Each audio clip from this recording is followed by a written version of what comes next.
Vulnerable रहेगा। तो संविधान के हिसाब से जमीन और बनाओ। वो कह रहा है कि भाई शिक्षित बनो, संघर्ष करो, संगठित हो। तो ये नारा देकर के जा रहे हैं। वो उसी समय कह रहे हैं कि हिंदुस्तान में अगर कभी ये देश हिंदू राज बनेगा तो that will be the greatest calamity to be follow in India.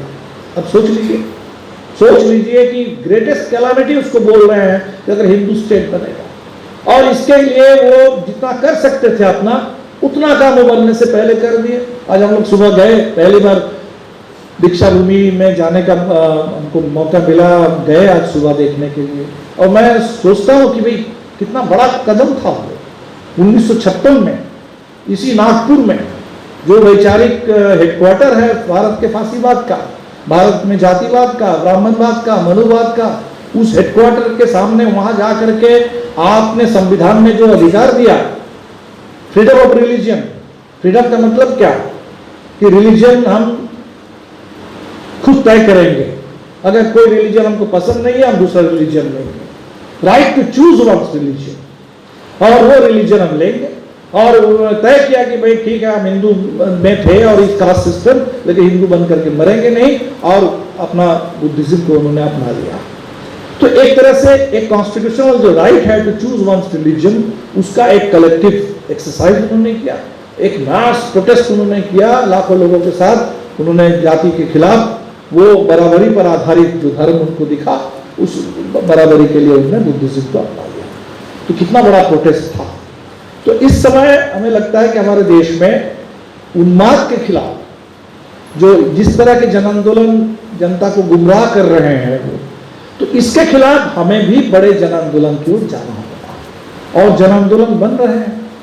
जो किसानों का आंदोलन हुआ, तो किसानों का आंदोलन ऐतिहासिक आंदोलन, इतना बड़ा आंदोलन शायद आज़ादी के दौर में भी इस तरह से हमने नहीं देखा कि साल भर किसान डटे हुए हैं, वहाँ मोर्चे लगा, दिल्ली के बॉर्डर पर डेरा डाले हुए हैं। जो नागरिकता आंदोलन है, हालांकि वो आंदोलन थोड़ा सा हमने कोशिश की, शाहीन बाग से जब आंदोलन शुरू हुआ कि कुछ लोग इसको समझ रहे थे कि ये मुस्लिम महिलाओं का आंदोलन है।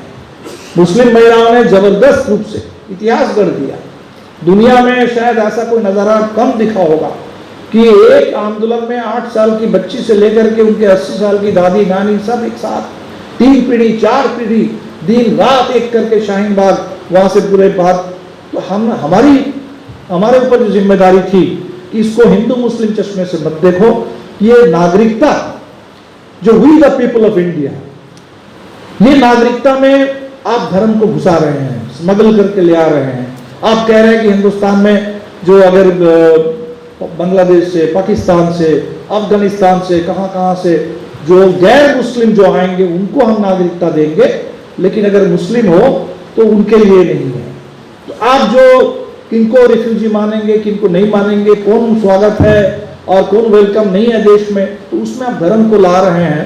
एक तरह से जो सिटीजनशिप, उस पूरी अवधारणा को बदल दे रहे हैं। तो इसके खिलाफ हमें सिटीजनशिप की, कॉन्स्टिट्यूशनल इक्वल सिटीजनशिप की जो अवधारणा है, इसके लिए लड़ना होगा। तो धीरे धीरे हम लोग इस पूरी कोशिश कर रहे थे।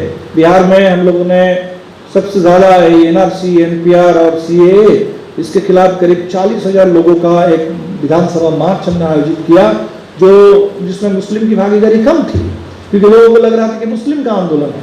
मुस्लिम की भागीदारी, हमने कहा कि ठीक है 10%, 20% मुस्लिम रहेंगे, 80% दलित, गरीब, बिहार के किसान, नौजवान, हम उनके बीच में मैसेज लेके गए और उनको संविधान के पक्ष में, नागरिकता के हम जो इक्वल सिटीजनशिप का कंसेप्ट है, इसके पक्ष में खड़ा किया। और उस विधानसभा से एक प्रस्ताव भी पारित हुआ था, बिहार में एनआरसी नहीं लागू होगा और ये एनपीआर भी नए फॉर्मेट में नहीं, पुराने फॉर्मेट में होगा। तो ये बड़े बड़े आंदोलन, इसकी बहुत ज़बरदस्त ज़रूरत है। तो हमें लगता है कि इसमें जो भी हमें मौका मिलता है, वो सारे मौके को छोड़ना नहीं है। वो किसी भी सवाल पर खड़ा हो सकता है। अभी अगर ये जो पहलवानों का जो मुद्दा आया है, और इसी मुद्दे पर अभी हमने दिल्ली में देखा कि जबरदस्त कैंडल लाइट मार्च हुआ, उसको हमें देश का मुद्दा बनाना है, बिल्कुल बनाना है। क्योंकि एक वो ऐसा मुद्दा है, वो एक मुद्दा पूरे भारतीय जनता पार्टी का जबरदस्त भंडाफोड़ कर देता है। भारतीय जनता पार्टी के दो दो स्लोगन का वो जबरदस्त रूप से उसको खुल करके आपके सामने नंगा कर देता है। एक स्लोगन जो बेटी बचाओ बेटी पढ़ाओ, वो कितना बड़ा ढकोसला है। वो बेटियां जब पढ़ करके वो अपने हिसाब से लड़ करके मेडल लेकर के आती है तो आप फोटो खिंचाते हैं तो उस समय, और जब वो कार्यस्थल में यौन शोषण के खिलाफ, उनका कार्यस्थल वही है, वो रेसलिंग वहाँ उसके दफ्तर है, वहाँ अगर उनका शोषण हुआ इस सवाल को उठाते हैं तो बिल्कुल सरकार वहाँ शोषण करने वाले, उत्पीड़न करने वाले के पक्ष में खड़ी है। दूसरा, ये जो योगी आदित्यनाथ अभी जिस तरह से उत्तर प्रदेश में अतीक अहमद की हत्या कर दी गई, अपराधी थे, मामूली कुछ मामलों में सजा थी, ठीक है, तो कोई भी अपराधी हो, जैसा भी अपराध हो, तो कानून का अगर राज है देश में, रूल ऑफ लॉ अगर है, तो संविधान के हिसाब से जुडिशियल प्रोसेस से सजा मिलेगी। तो आप कह रहे हैं कि नहीं, एनकाउंटर ठोक दो, एनकाउंटर करो, एनकाउंटर राज आ गया है। अभी मोदी अगर धीरे धीरे फीका पड़ रहा है, मोदी की चमक कम हो रही है, उसके आगे तैयार हो रहे हैं जो भी भाजपा के लोग। अब कह रहे हैं कि अब हमें मोदी से अब हो गया है मोदी जी का इस्तेमाल, आगे जो भी मॉडल चाहिए, एनकाउंटर, बुलडोजर बाबा। तो ये जो नया चेहरा आपका सामने आ रहा है, तो क्या बोल रहा है कि माफिया को मिटा देंगे। लोग कह रहे हैं कि माफिया को इन्होंने मिटा दिया। तो आपने माफिया को मिटाया तो नहीं, आपने जो 60 साल के माफिया थे, मान लेते हैं अतीक अहमद माफिया थे, 60 या 62 साल उनकी उम्र थी, और मारने वाले कौन है उनको? 18 साल का नौजवान, 20 साल का नौजवान, 22 साल का नौजवान, और वो हाथ में पता नहीं कहां से विदेशी पिस्तौल लेकर के आए, कितने लाख रुपए, और बिल्कुल मिली भगत पुलिस के संरक्षण में प्रायोजिक ढंग से उनकी हत्या हुई। तो आप एक माफिया को मारने के नाम पर आप माफिया का नया जनरेशन उसके सामने ला रहे हैं, जो 18 साल, 20 साल, 22 साल, जिसको अभी इस समय शिक्षा में होना चाहिए, रोजगार में होना चाहिए, उस नौजवान के हाथ में आपने बंदूक थमाया और उनका माफियाकरण कर रहे हैं। दूसरा जो सबसे बड़ी बात है कि आपके लिए माफिया अतीक अहमद है, लेकिन बृजभूषण शरण सिंह आपके लिए माफिया नहीं है, राजा भैया आपके लिए माफिया नहीं है। पूरे उत्तर प्रदेश में इस समय जो राजपूतों का राज चल रहा है, वह किसी राजपूत माफिया पर आपने कहीं कोई हाथ नहीं डाला। इसका सबसे बड़ा उदाहरण आपके सामने बृजभूषण शरण सिंह के रूप में है, जो इसके हम माफिया को मिटा देने वाले लोग हैं, इस पूरे प्रचार का भंडाफोड़ कर रहा है। तो हमें तो लगता है कि ऐसे बहुत सारे मुद्दे हैं जिन मुद्दों को लेकर के पावरफुल जन आंदोलन, जितना बड़ा आंदोलन हो सकता है, व्यापक एकता के साथ बड़ा आंदोलन, इसलिए विचार के खिलाफ विचार, उन्माद के खिलाफ आंदोलन, और निश्चित तौर पर जब तक इस देश में संसदीय प्रणाली है, कब तक रहेगी आप नहीं कह सकते। जो संसद का उद्घाटन हो रहा है, विपक्षी दलों ने सवाल उठाया कि भाई प्रधानमंत्री क्यों करेंगे, संविधान के अनुसार देखा जाए तो राष्ट्रपति है। और अभी आपने खूब क्रेडिट लिया इसका कि पहली बार हमने एक आदिवासी महिला को राष्ट्रपति बनाया, हमने दलित को राष्ट्रपति बनाया, रामनाथ कोविंद को, हमने द्रौपदी मुर्मू को राष्ट्रपति बनाया। तो आप दलित कार्ड खेलते हैं, आप आदिवासी कार्ड खेलते हैं, ओबीसी कार्ड खेलते हैं, और इस समय जो आपके सामने एक महिला आदिवासी राष्ट्रपति है, तो आप उनसे नहीं उद्घाटन करा रहे हैं, आप उद्घाटन करा रहे हैं मोदी जी कर रहे हैं, मोदी जी करेंगे। वहाँ क्या हो रहा है? अभी अमित शाह ने कहा कि वहाँ एक सेंगोल, तो हमने देखा कि भाई सेंगोल है क्या, तो सेंगोल कह लीजिए, उसको जो कह लीजिए, दुनिया भर में जब राजशाही होती थी, राजतंत्र था, तो राजा के शासन का वो प्रतीक है। उसका नाम अलग अलग देश में अलग अलग है, सेक्टर कहते हैं अंग्रेजी में, वो सारे मोनार्की में आपको दिख जाएंगे। उस चीज को जो माउंटबेटन ने शायद उसका इस्तेमाल किया था सत्ता हस्तांतरण के एक प्रतीक के रूप में, नेहरू ने उसको म्यूजियम में डाल दिया था कि वो हमारे संसद की चीज नहीं है। संसद के लिए तो संविधान है, संविधान के लिए तो we the people of India है।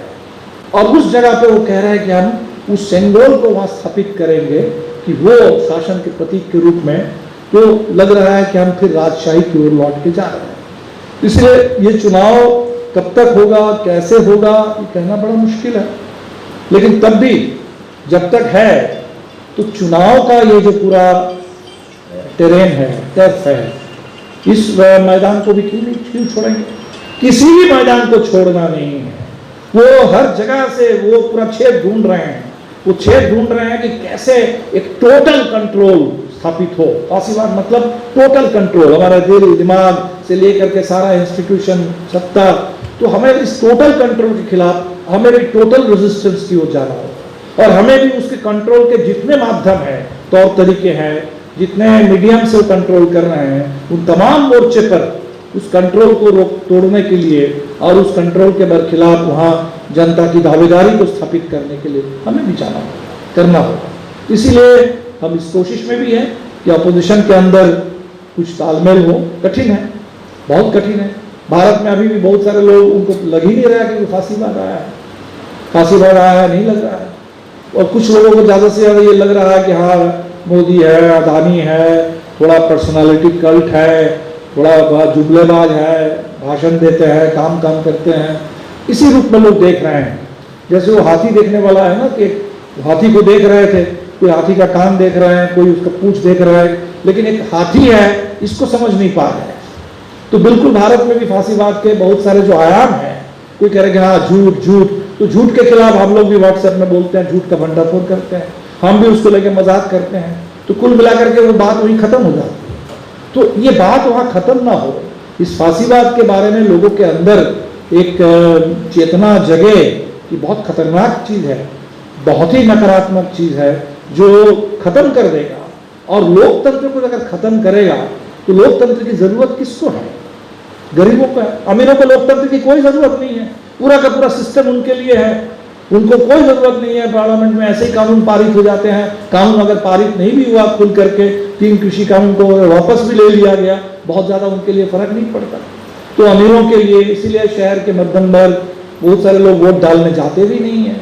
तो लोकतंत्र की जरूरत सबसे ज्यादा इस देश के मेहनत कशों को है, गरीबों को है, क्योंकि हमारे पास तो कुछ है ही नहीं दूसरा। बाबा साहब ने कहा कि शिक्षित बनो। गरीब के पास शिक्षा के अलावा सोशल मोबिलिटी का और कुछ नहीं है।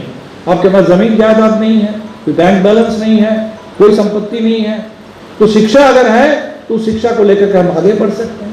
ये ले आए हैं नई शिक्षा नीति। शिक्षा को बेचो, कारोबार करो, डिग्री लोग खरीदेंगे, पैसे के बल पर। कहते हैं रिजर्वेशन, ये तो प्राइवेटाइजेशन का मतलब क्या है? वो रिजर्वेशन है, वो है रिजर्वेशन उनके लिए जिनके पास पैसे हैं। पैसे वालों के लिए रिजर्वेशन है, बाकी सबका एक्सक्लूजन है। आप तो कर रहे हैं इस काम को। तो हमें लगता है कि इस पूरे दौर में ये जितने मुद्दे आ रहे हैं, इन मुद्दों को लेकर आंदोलन भी करना है, और एक बिल्कुल कोशिश करनी चाहिए कि 24 में, अब तो कह रहे हैं कि 24 नहीं हो सकता, चुनाव चर्चा काफ़ी जोरों पर है कि समय से पहले चुनाव करा दिए जाएंगे। मध्य प्रदेश का, आपके छत्तीसगढ़ का, राजस्थान का जब चुनाव आएगा, उसी में शायद महाराष्ट्र भी आ जाए, तो विधानसभा लोकसभा के एक साथ चुनाव हो जाए, ताकि विपक्ष बहुत तैयार ना हो सके। कुछ लोग कह रहे हैं कि 2000 की जो नोटबंदी कर दी गई, ये भी इसीलिए है कि इलेक्ट्रल बॉन्ड तो सारा बीजेपी के पास है, तो आपको कोई चंदा भी ठीक से ना मिले तो 2000 के नोट पर भी आप पाबंदी लगा दे रहे हैं। जैसे यूपी चुनाव से पहले इन्होंने 500,000 को बंद किया था। तो बहुत सारी बातें हैं, फिर भी हमें लगता है कि देश में निश्चित तौर पर लड़ना होगा। कर्नाटका एक उदाहरण है जहां भारतीय कर्नाटका का लोग जो कह रहे हैं कि भाई हर 5 साल सरकार बदल जाती है, इस बार भी सरकार बदल गई, कौन सी बड़ी बात है? बात इतनी छोटी नहीं है, बात इतनी मामूली बात नहीं है। हर 5 साल सरकार बदलती है, लेकिन भाजपा वाले कहते हैं कि हमारे लिए कोई एंटी इनकम्बेंसी लागू नहीं है, हमें तो प्रो इनकम्बेंसी वोट मिलता है। लोग इतने खुश हैं हमारे कामकाज से, हमारे डबल इंजन से, लोग वोट देते हैं। तो पहली बात कर्नाटका ने नहीं दिया। और जब आपने देखा कि कर्नाटका में वोट नहीं मिलने जा रहा है, आपने क्या नहीं किया? आपने बजरंगबली के नाम पर वोट मांगा, आपने धज्जियां उड़ा दी मॉडल कोड ऑफ कंडक्ट की, और बावजूद इसके मोदी, अमित शाह, नड्डा, योगी, सारे लोग पागल की तरह कोशिश कर रहे थे, बावजूद इसके लोगों ने वोट नहीं दिया। तो इस पूरे कर्नाटका का जो रिजल्ट है वो ये दिखा रहा है कि संभव है, अगर बुनियादी मुद्दों पर लोग अड़ जाए और उन मुद्दों पर चुनाव हो, तो ये संभव है कि हम चुनाव में भी इनको पीछे धकेल सकते हैं। इसकी भी कोशिश करनी चाहिए। तो हम यही कहेंगे कि हर मोर्चे पर हर मोर्चे पर लड़ना होगा। इस बात को समझ लेना होगा कि फांसीवाद तबाही का, बर्बादी का राज है, आतंक का राज है, हिंसा का राज है, और ये देश को बर्बाद कैसे करना चाहता है। जो संविधान का एक लक्ष्य था, sovereign socialist secular democratic Republic, तो हम एक देश का एक मैक्रो लेवल पर हमारे सामने एक आधुनिक भारत की तस्वीर थी, एक लक्ष्य था। तो जो मैक्रो लेवल पर जो रिपब्लिक को हमने जिस रूप में समझा, भारत को जिस रूप में हमने पहचाना, भारत को जिस रूप में हमने कहा कि हम देखना चाहते हैं, उसको खत्म कर देना चाहते हैं। और एक डेमोक्रेसी में माइक्रो यूनिट क्या है? माइक्रो यूनिट है एक नागरिक, एक सिटीजन, एक रिपब्लिक, और उस रिपब्लिक में एक एम्पावर्ड एक सिटीजन जिनके पास राइट्स हो। तो उस सिटीजन को, जो सिटीजन जिसके पास अधिकार है, उस सिटीजन को तब्दील कर दिया जा रहा है कि वो सिटीजन नहीं, वो तो बस अनुशासित प्रजा है। सरकार जो बोलेगी, जैसे अंग्रेज सोचते थे हम जैसे बोलेंगे वैसे करेंगे, लॉयल सब्जेक्ट। लॉयल सब्जेक्ट, सरकार कहेगी कि नोट बंद, जाओ लाइन में खड़े हो जाओ, तो सिटीजन जाकर के लाइन में खड़े हो जाएंगे पूरे धूप में बैंक के सामने। सरकार कहेगी कि भाई लॉकडाउन हो गया, चलो, तो मजदूर जो है, ट्रेन नहीं चल रही है, वो पैदल चल करके 2000 किलोमीटर पैदल चल करके किसी तरह घर पहुंचेंगे, रास्ते में मर जाएंगे। तो इस देश में हमें एक पूरा रेजिमेंटेशन में, जहां हमारे पास कोई आज़ादी नहीं, कुछ नहीं, बस सरकार जैसे चाहेगी, सरकार जैसे कहेगी, बिल्कुल उसी तरह से हमें जीना होगा। तो आप देखेंगे कि ये डेमोक्रेसी का जो पूरे इंडियन रिपब्लिक का कंसेप्ट था, उसको भी बर्बाद कर रहे हैं। और उस रिपब्लिक का जो एक माइक्रो यूनिट है, एक नागरिक की जो पूरे, अब मोदी जी तो कह रहे हैं खुले कि बहुत अधिकार की बात हो गई, अब ये अमृत काल आ गया है। अमृत काल कर्तव्य काल है, और इसमें कर्तव्य कीजिए, तो काम आप अधिकार मांगिए मत। तो ये पूरी परिभाषा को बदल करके, जबकि राइट्स हमारे लिए सेंट्रल है डेमोक्रेसी में, राइट्स हमें तो कोई भीख नहीं, हम अधिकार मांगते हैं, अधिकार लड़ करके लेते हैं, और वो अधिकार की अवधारणा को ही खत्म कर देना है कि कर्तव्य कीजिए, और खुद एक पूरे राजा की तरह वो सेंगोल लेकर के अभी राज करेंगे। तो ये जो खतरा है देश के सामने, हमें लगता है कि इसके खिलाफ बहुत जम के काम करना होगा, बहुत युद्ध स्तर पर काम करना होगा, हर मोर्चे पर काम करना होगा, और बिल्कुल बिना डरे, पूरे साहस के साथ। और इसमें बड़ी लड़ाई जहां हम लाखों लोगों को गोलबंद कर सकते हैं, उसकी भी जरूरत है, निश्चित तौर पर जरूरत है। लेकिन कभी कभी ऐसा भी वक्त आएगा जहां एक अकेले व्यक्ति को तय करना होगा कि हम कहां खड़े होंगे। तो फांसीवाद के सामने हम कहां खड़े हैं, तो ये सबको हमेशा हर समय तय करना होगा कि हम फांसीवाद के खिलाफ, आज़ादी के पक्ष में, आधुनिक हिंदुस्तान के पक्ष में, डेमोक्रेसी के पक्ष में, और कॉन्स्टिट्यूशन का वो जो स्पिरिट है, लिबर्टी, इक्वालिटी, फ्रेटर्निटी, उसके पक्ष में हम खड़े हैं। तो ये हम अगर तय करेंगे, एक सचेत नागरिक की भूमिका अगर हम सब लोग निभाएंगे, और जाहिर सी बात है हम इसमें बस खत्म करेंगे कि इसमें हम ये नहीं कहेंगे कि हिंदुस्तान में कम्युनिस्ट अकेले इस काम को कर सकते हैं। निश्चित तौर पर कम्युनिस्टों से अपेक्षा समाज की ये है कि सबसे ज्यादा मजबूती के साथ, कमिटमेंट के साथ, क्योंकि लड़ाई लंबी है। अगर हम 2024 में अगर इनसे छुटकारा भी पा लें, तो क्या फांसीवाद खत्म हो जाएगा? नहीं होने वाला। अरे अब ट्रंप को हरा दिया अमेरिका, तो मानने वाले थे क्या? वो कोशिश कर रहे थे कि कू करके हम आ जाए, और दोबारा हो सकता है लौट के भी आ जाए। बोल्सोनारो को ब्राजील के लोगों ने हरा दिया, तो मानने के लिए तैयार नहीं थे। अब सोच लीजिए कि यहाँ अगर राज्य विधानसभा में हारते हैं, विधायक खरीद करके लौट आते हैं, तो अगर हराने का मतलब भी चुनाव में कि जबरदस्त, तो जैसे कर्नाटक के लोगों ने हराया, वैसा जनादेश देकर हराना, और तब भी ये रह जाएंगे। इनको अभी 40% के आसपास वोट मिला है, तो वो जो 40%, 35% वोट लेकर के आ रहे हैं, उसमें हो सकता है कि 15-20% इनके कट्टर लोग होंगे, 15-20% बहुत सारे लोग हैं जो वैसे ही वोट दे रहे हैं।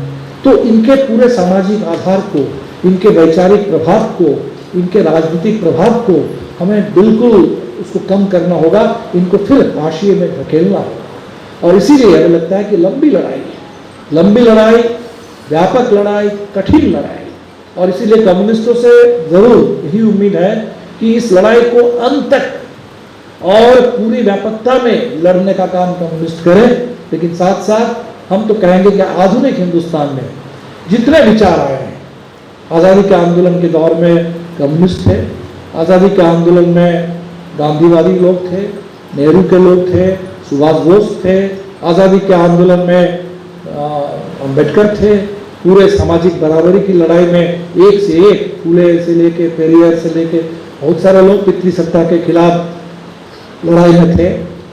तो एक कोई नहीं थे तो सिर्फ हिंदुत्ववादी लोग नहीं थे। जो लोग नहीं थे वो आज राज कर रहे हैं, जो लोग थे लड़ रहे थे वो आज इधर उधर निशाने पर हैं। इसीलिए जो भी लोग आज़ादी के आंदोलन में थे वो सभी विचार, और आज़ादी के बाद भी जो भी सवाल आए हैं इस देश में, फेडरलिज्म के पक्ष में, अपने अधिकारों के पक्ष में, प्राइवेटाइजेशन के खिलाफ, तो जितने विचार हैं, जितनी धारा है, तो सभी धाराओं को मिलकर करना होगा। और कम्युनिस्टों को अपने कमिटमेंट के साथ साथ अंत तक लड़ने की पूरे जो प्रतिबद्धता है उसके साथ साथ सबको ले करके एक मोर्चा बनाना और उस मोर्चे के माध्यम से पूरे इसको शिकस्त देना, ये हमारा काम है। तो हम उम्मीद करेंगे कि पूरे नागपुर में शायद आप लोगों की ज़्यादा एक जिम्मेदारी है। तो इसी नागपुर में हम तो देख रहे हैं कि यहाँ 2 ट्रेडिशन है। अगर ये वैचारिक राजधानी है, हेडक्वार्टर है साजिश करने वालों का, अफवाह उड़ाने वालों का हेडक्वार्टर है, तो दीक्षा भूमि भी तो है, बाबा साहब का भी तो एक तरह से हेडक्वार्टर रहा है। कॉमरेड बर्धन इसी शहर से थे, कम्युनिस्टों का भी तो बड़ा इस शहर में रोल रहा है, मजदूरों की बड़ी बड़ी लड़ाइयाँ हुई है। इसलिए इस शहर को भी और इस पूरे विदर्भ को, महाराष्ट्र को भी बनाइए एक ज़बरदस्त एक, वो चुनाव में क्या होगा नहीं होगा, महाविकास आघाड़ी रहेगी कि टूटेगी, वो एक अलग सवाल है। उस सवाल पर जो लोग सोच रहे हैं, कर रहे हैं, उनको करने दीजिए।